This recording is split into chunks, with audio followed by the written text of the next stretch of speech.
Okay, let's turn our attention now to a little bit of macroeconomics. Okay, so in the videos thus far, we've been covering sort of the basic introductory stuff, and now we'll turn to sort of macro unique topics. In fact, we already talked about economic systems, right? And as it turns out, every economic system, whether we're talking about capitalism or whether we're talking about a socialist or whatever, has three goals. So there are three macroeconomic goals for every economic system. Those goals are, firstly, full employment. Secondly, price stability.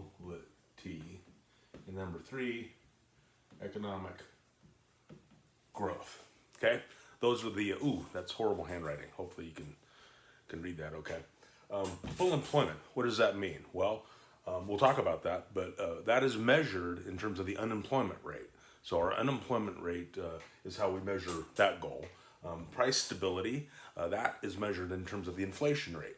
And then finally, economic growth, that's measured in terms of output or gross domestic product. So the next series of videos from chapter 5 and 6 will cover these three goals. And right now, let's turn our attention to the first one, which is full employment. Okay? Now, the whole idea of employment and unemployment, the unemployment rate, sometimes is not as intuitive as it seems, right? Like, let me begin with this. If I asked you what the perfect unemployment rate would be, what would you say? Would you think, well, zero, right? I mean, if a country had zero unemployment, then everybody would have a job, and that would be a good thing, right? Well, actually, the answer is that'd be bad news. And to kind of understand why that would be bad news and why zero isn't the perfect unemployment rate, think about it this way. You graduate from college, you start a business. What's one of the first things you're going to do?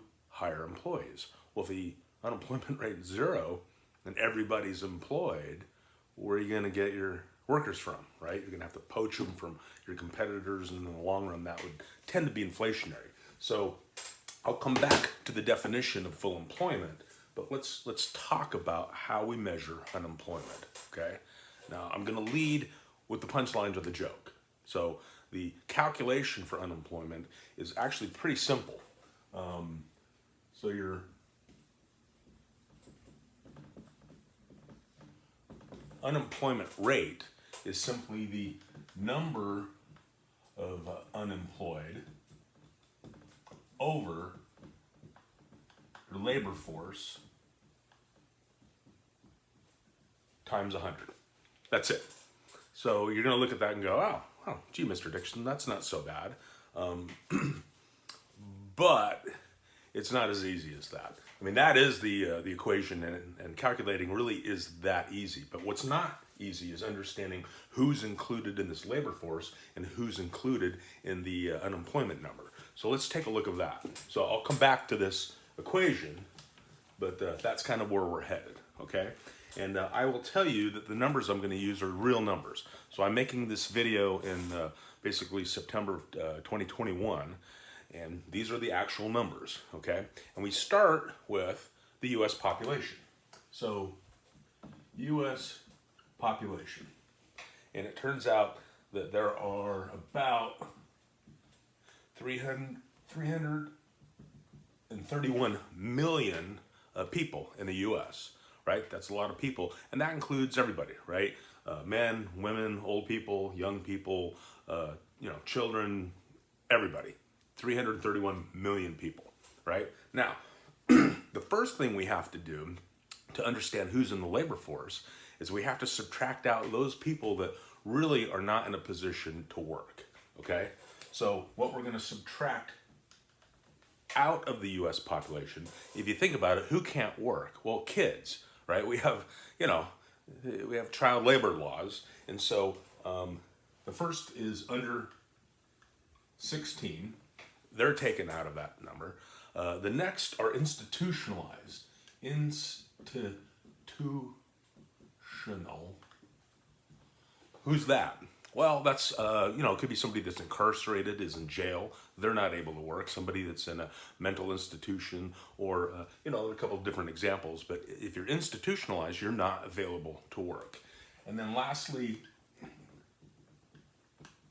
military. So we subtract out military. And that seems odd because it's like, well, wait a minute. That's working, right? If you're in the military, you work. Yeah, but you're really not available. You're committed, right? So when you're in the military, you have an enlistment or a contracted period of time that you have to stay in the military, and you can't just like on a Friday decide, yeah, I'm going to quit, and then start a new job on Monday. So all of those are subtracted out, and it turns out that there are about 70 million that fall into that category that are really not available to work. Okay, so what does that leave us? That leaves us with what's known as the civilian non-institutionalized population. And if we take 331 million and subtract out 70 million, right, we get 261 million. Right? Yeah.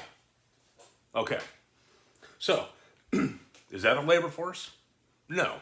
Now that we've taken the total population and we subtracted out those that really aren't available or able to work, what we have to do now is subtract out those that, in theory, are able-bodied and able to work, but for various reasons don't.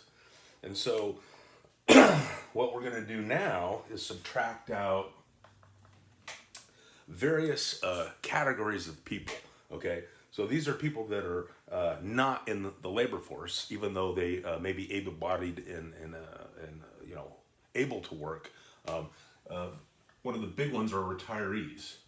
So most retirees are able to work but choose not to, right? Because they're retired, which is where I'm hoping to get to sometime.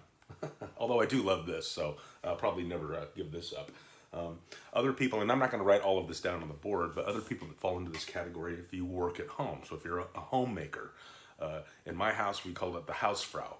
And for a while my wife was the Hausfrau and she stayed home and worked. And then for a while she had her career and I was the Hausfrau and I stayed home with the kids and stuff. So but you're taken out of the labor force. Same goes with volunteers. So if you do voluntary work, it's important work, but you're not included in the labor force. Another category are discouraged workers and those that choose not to work. And you might say, well, what's the difference between that? Well, here's the difference. A discouraged worker is somebody that has not worked and is not able to work, but is not actively seeking work. And somebody that chooses not to work is able to work, but just chooses not to work. And the difference is, if I say, hey, look at here, I've got a job, it pays, $125,000 a year, and I say to Bob, the discouraged worker, hey, you want this job? Bob's going to say, yeah, that'd be awesome, thanks.